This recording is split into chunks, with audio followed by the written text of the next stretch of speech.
To say that it is a new day at the SEC. I'm determined that we return to our core mission that Congress set for us more than 90 years ago.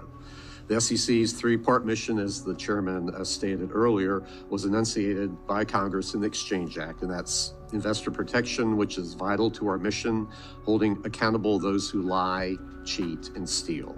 Capital formation is also at the root of what we do, fostering a direct economical route for investors' capital to find its way to entrepreneurs and industry to create products and services.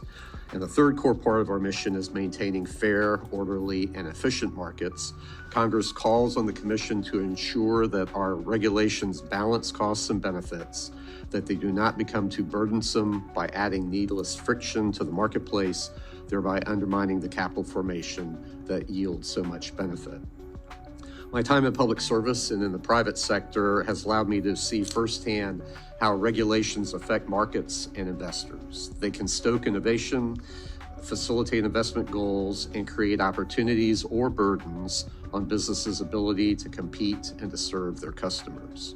How we implement regulations at the SEC is crucial. It's one thing to write a regulation, quite another for it to achieve its intended goal. Regulation should be smart, effective, and appropriately tailored within the confines of our statutory authority.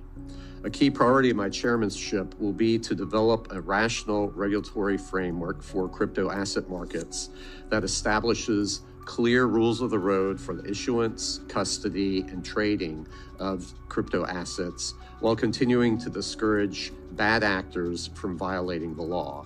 Clear rules of the road are necessary for investor protection against fraud. Policymaking will be done through notice and comment rulemaking, not through regulation by enforcement.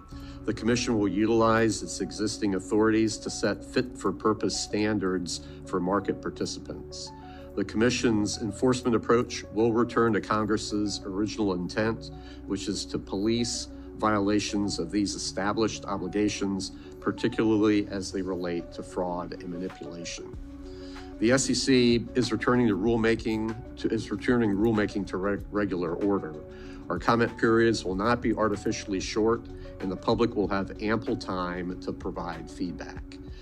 The SEC will also be sure to take into consideration how rules overlap and how regulatory burdens build, in keeping with our obligation to consider their costs and their benefits. There will be targeted, common sense reorganizations to come at the SEC. To start, I'm seeking approval from Congress to disband what's known as FinHub. Its innovation should be ingrained into the culture SEC-wide and not limited to a relatively small office. We've begun a process to review our technology infrastructure and our contractual obligations. So to close, we will work with our colleagues in the administration, especially other financial services regulators, and with Congress to bolster the economy and build on U.S. leadership of the global markets.